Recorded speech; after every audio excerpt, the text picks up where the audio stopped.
Okay.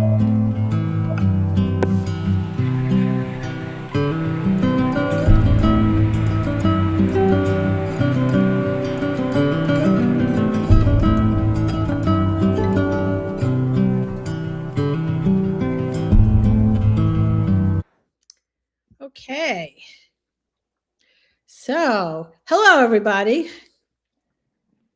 Mary, where are we live at? YouTube? We're Facebook. on YouTube, Facebook. So, We're on Facebook. On Facebook on my profile. Also, Facebook, a couple of my business pages, including the Pet Groomer, Pet. Oh my God. Book Club for Pet. Sorry. Usually it pops up. I'm trying to share it. I have to link my stuff and it's not coming up. But I'll figure it out. Okay, we can keep going. Yeah, we can continue. You can continue. I'll find it. I'm looking for it too. So keep going. All okay. Right. So today's topic of book club is going to be business books. And it's going to be what this is that we each pick a business book that we like. And we talk about it. So maybe it might be of interest or help to somebody else. Denise, I just tagged you. Oh, thank you. All right. So I'm going to start off with my book, which is Build It Right by our own resident author, Denise. Oh, I forgot you were doing that. Oh my gosh. This is how, listen, I've been gone for 2.5 weeks and we just got back at like midnight last night. So it's a thing. Okay. So let me find my copy. All right. So copies online. I don't have a copy of it in front of me. So I got to read this book when Denise was, I was a beta reader for it. All right. So I'm going to tell you all the things I absolutely love about this book. And honestly, this is one of those books that I really wish was that I had when I first started, because when I first started my business, there was like nothing, Denise. The only thing that we had as far as business books were concerned had nothing to do with the pet industry. They were like generic business books and really not anything to do with the pet industry. This book is wonderful. Okay. And I love the way you have broken it down. Okay. You've broken it down into different segments. All right. First, you start with like a how to use the book, which is good. And it is a workbook. Okay. But you start off with mindset and clarity. Okay. And all the things we hear that mean nothing to us. Okay. Of all the good things of owning a business, but never about the things maybe we should be planning for. Correct. You know, all those things. But you start off with defining your why, which is probably one of the earliest business books I did read, which was extremely helpful. But I didn't read it until after my mobile grooming business is up and running. I read that book when I was starting to get into education. Okay. And that book really helped me understand what I was doing, why it wasn't working for me until I understood my why and why actually I was doing this. Okay. But you go into all of the aspects. So you start off with with clarity. You go into pricing and branding. Oh my God, branding. You know, do you know the very first time there was a branding workshop in the grooming industry was? No. Chris Berry. She's my favorite. I hope she's watching this because she's where I got a lot of my stuff from. Like she's who I wanted to be when I grew up. So Chris Berry, I was taking branding classes outside of the industry. Okay. Because there was nothing in the industry. She was the first person. And I remember her class because it was at the New England Grooming Show. Okay. And it was just amazing. The class was amazing. But anyway, that was the first time the word branding was actually uttered in our industry. Okay. So how to set up systems, leadership. which I think just because you want to be a business owner and you don't want to work for somebody else, first of all, it's not a why to do your business. Okay. It is not. It's not. All right. But being a leader in your business, okay, and then growth. So you cover all of those topics in one book, by the way. So if even if you have already started a business, this is still a really good book. Okay. Even if you don't know, say you got foundation and pricing and you even got branding down. Okay. But there's so much more that you could do with your business to make it easy, um, and easier for you to be a business owner. Okay. So where am I? All right. So, and also, I just want to make mention here that Denise is doing the first live book reading in book club for pet groomers in next week, by the way. I'm And excited. well, I'm really excited too. Okay. Scared. On Monday, Isn't it pretty? the So 13th pretty. at, oh yeah, let's see the book. It's so pretty. It I is. just got a shipment in. It's so I pretty. just put in the private chat to drop the link in the public chat so that people Oh, can order it. we'll do. We'll do. It is. It's a great book. Good job, Denise. And I know she's working on a couple of other books, which I can't wait for her to come out with. Yay. Thank I'm very you. excited. I'll share right. it. I'll share the link. Share the Yeah, link. share the link. Sorry, there's a gnat that has now decided to join us. I had one too. Indoor plants, love them, but some days I'm like, I don't really like the gnat aspect of life, but okay. Okay, who wants to go next with their book? Hang on. I can go. I don't care. Sort of, actually. Doesn't matter. Doesn't matter. Okay. I had to pull up mine because I always forget the name of the author. And I say every week that we do this, I'm going to be better about it because Sacheen always has like her book and the author and all the things. And I'm like, gosh, I don't ever remember anything. So, like I had to be more like Sacheen when I grow up. So I chose, I read obviously a lot of business books. And I really started, I actually had to go through my Amazon search history or my purchase history to see all the ones that I've read. And I picked one and I stopped at this one. It was my favorite, or not my favorite, but it definitely, it goes along the line of starting the business. And it's Profit First by Mike Michalowicz, something like that. But it's called Profit First. He has also some different offshoots of that. And I think Crystal he does have a hairstylist one, I do believe, a hair salon one. And Crystal Skelton Lee was supposed to be has worked with him before, which is if anyone knows in the grooming industry, she is an accountant, a CPA, tax specialist. She is actually my accountant and does a lot of educational stuff for groomers. So she has worked with him.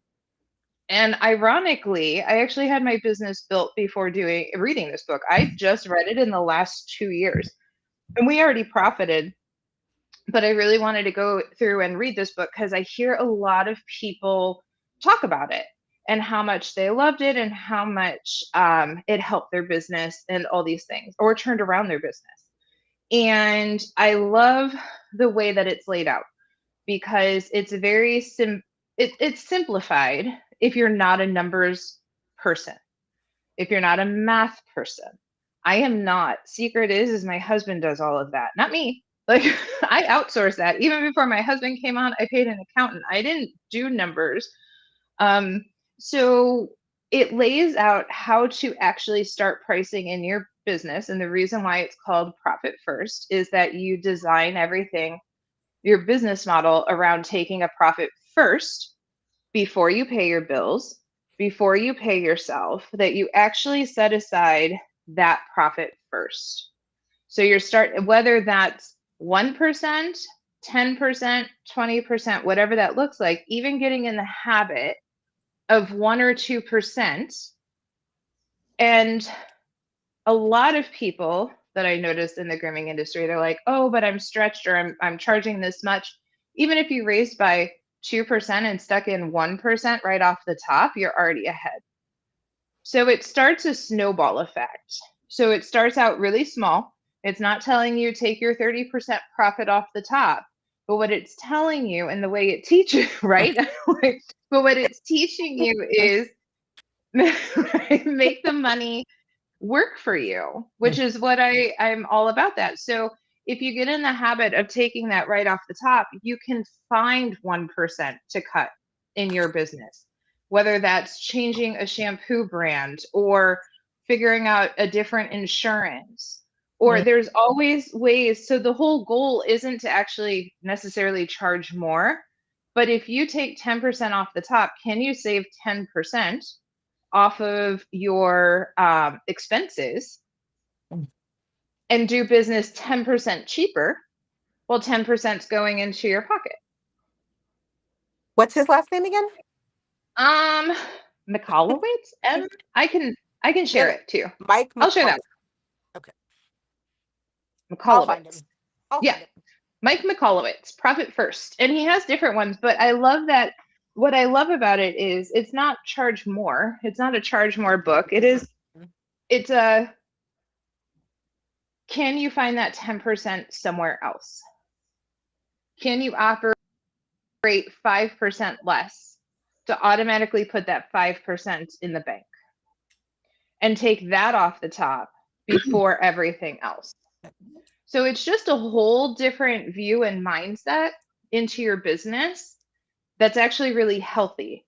Not working, working in the numbers and all the things. Yes, of course you need healthy numbers.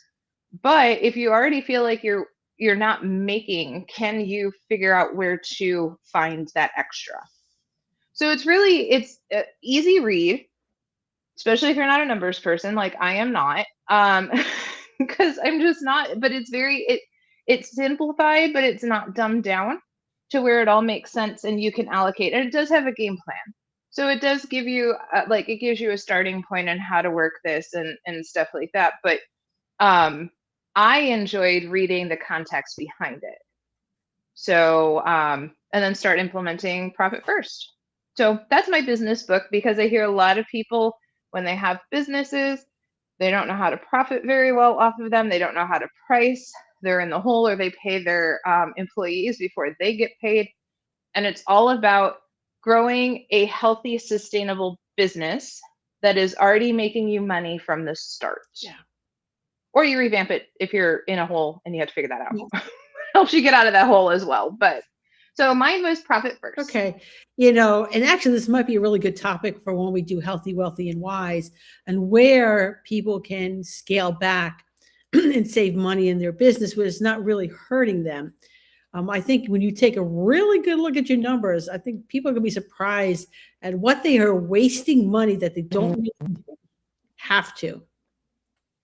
Mm-hmm. Oh yeah, there's a lot of places that you can go ahead and tighten up. Okay, so your book. Okay, so my book was online. Okay. You read your book, and I had that book, by the way, Profit First, and it was one of the books that I gave away. Stop giving books away. What's wrong with you? Okay, I have a book, and I'm tossing up who I want to give it to. So I'll ask you, Denise. All right, since you are now an author. It's so weird. Okay. And I've signed 2 copies so far. Nice. I know, right? I've signed 2. Thank you. I have a book that, in fact, I was going to cheat on one of the book clubs and say, we should pick a book from our favorite horror author. And I was going to read that one from Stephen King. Oh, gosh. I just finished Crichton. We could do that one. I could do that one. I just literally finished Michael Crichton. All right. The book is called On Writing. I have this book. You have that book. It is on my shelf. So I have it sitting on my counter. So Denise, would you like? Well, I'll see you in Vegas. Would you like to have a copy? Book. It's an amazing book. It's an amazing book. Even if you don't like Stephen King, sure. It's an amazing book. Yeah. It's not about horror writing. It's about writing. It's actually about writing. And I was saying, if I was going to read, if we were going to review any of his books, it Yeah. would have been for me. It would have been Salem's Lot. Oh, if we're gonna do King, I mean, I cut my teeth on King when I was 14. I have read them all. Oh, no, no, I've read them all. I've I've read them read all. enough. I've read enough to know I'm not reading anymore. Oh, the Gunslinger series, the Black House series, the Talisman. Oh, come on now. No, no, I would do Salem's Lot in a heartbeat. It was one of my It is a good book. actually one because it's about vampires. It is a good book. It is a really good It is book, a really good and book. we'll discuss that on what we're doing later. Another day. Okay. We'll save that one for another day. Save that one for another day. Now we have Sacheen. Who's battling this one gnat who is determined to fly around. Sorry, I don't know where it's coming from, but it's so tiny that I can't get it. Okay, so I'm not in the grooming industry, so let me just put that out there. um, so I read, I don't know how many business books over the years, but one of the things that I've always found fascinating is the number of books put out by people and always promising to make you a millionaire. So Secrets of the Millionaire Mind, The Millionaire Master Plan, you name it. Like these are really best-selling books. And I've read a lot of them because I find it fascinating what people will say. A lot of it's regurgitated crap, so don't waste your time with it. But I did find one about 7 or 8 years ago that I kept. Like Mary, if it's crap, I don't keep it. So I don't keep a lot of business books on my Oh, no, shelf. no, I donate the crap books back to the library. The Fair. good books I give to To people. gift, right. Yeah, I will definitely donate a book to the library with a quickness. yeah. Um, so I don't have a ton of business books on my shelf at the moment, but I've kept this one over the years, and I'll tell you why. First of all, the title is super cheesy. The Millionaire Fast Lane.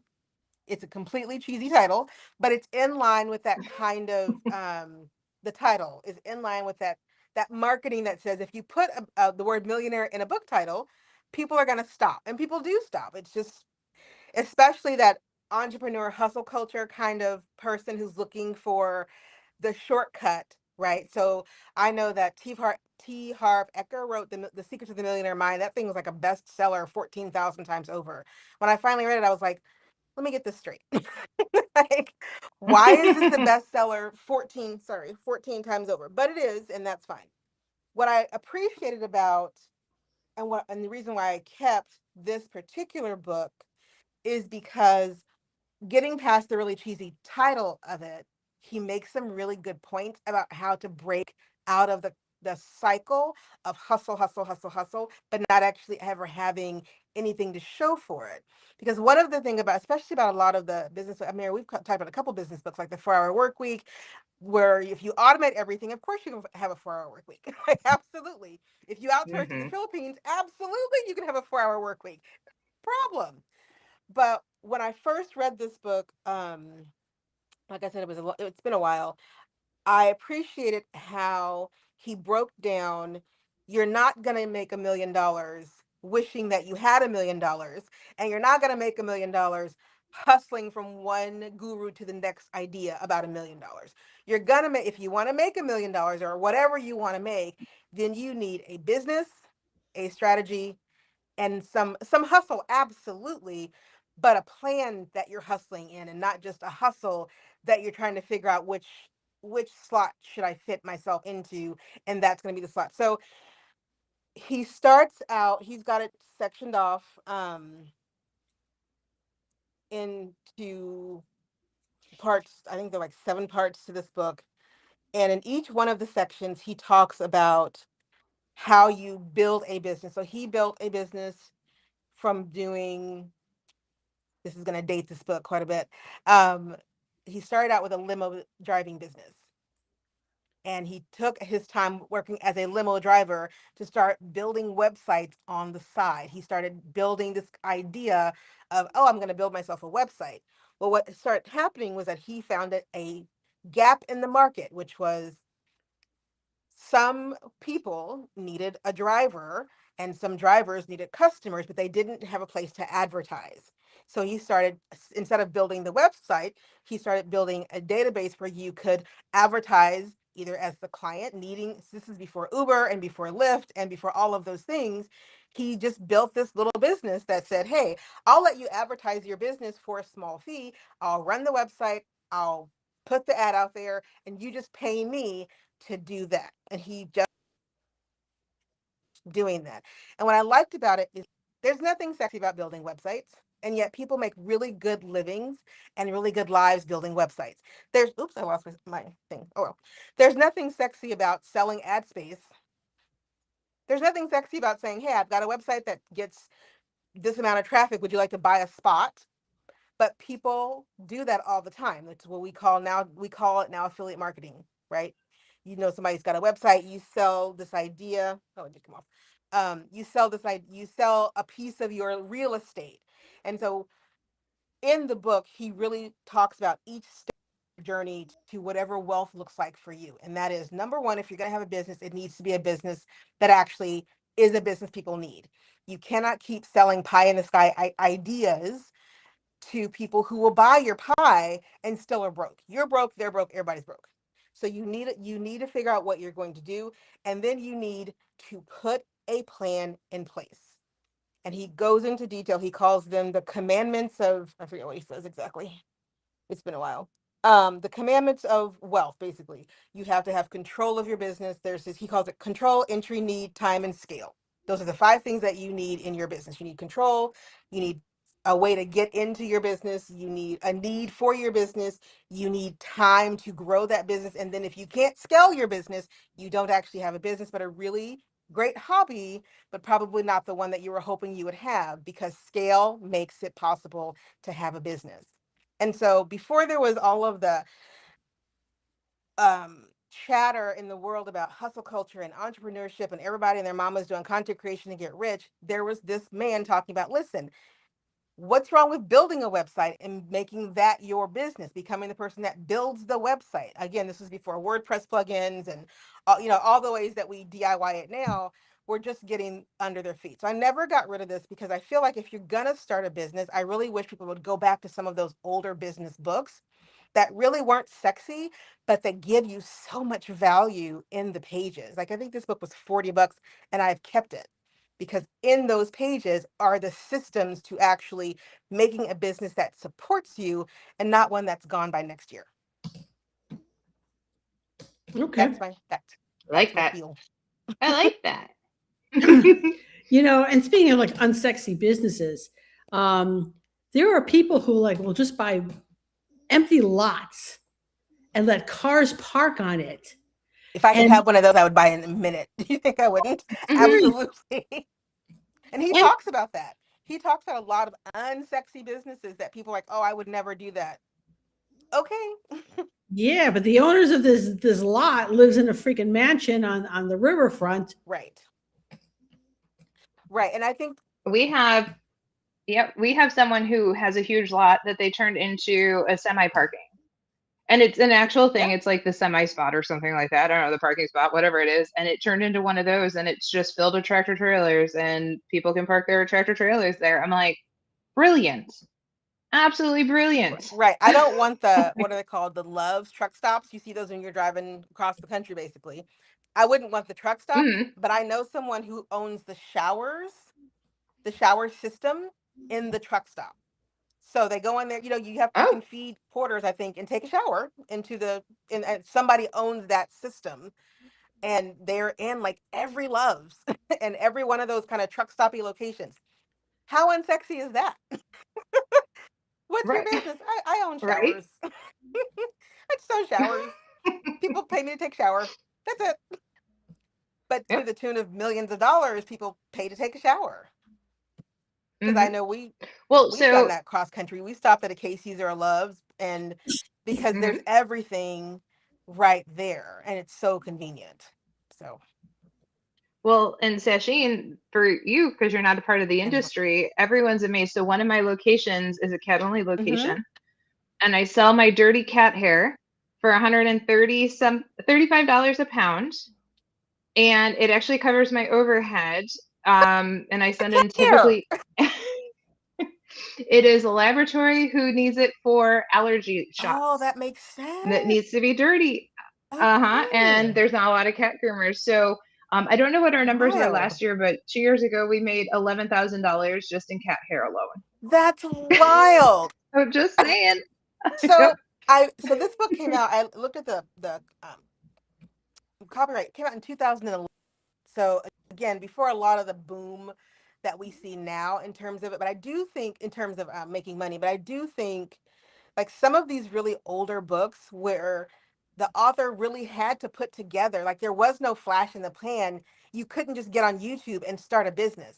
Like you literally had to figure out how to crack marketing and public relations and sales in real time. Even if it was just on the phone, it was still in real time. Social media wasn't going to push it forward for you. So I really think that if you're going to start a business in 2026, it would be really helpful if you just read some of the business books of people who've been in the trenches for a while and not people who have discovered the joy of outsourcing and don't have really anyone working in their business because it's just them and 20,000 VAs in the Philippines, right? Like I think it's a really good idea to read some of those and to please read some of the books that are out there that really that show you how to build something sustainable, because who wants a business that's gone in 2 years unless you sold it for a really good profit? Right. Okay, so we're just about up on our time. We will be back, and well, we're going to pre-record the next episode because I'm going on vacation, people. Okay, and our topic is going to be cookbooks. Oh, I forgot about that. Yeah. Okay, yeah. Something Gotta go get a cookbook, Denise. All right. I'm gonna steal my child's actually. Perfect. I don't have any. I'm gonna steal my child's. All right, so we'll see everybody in a couple of weeks.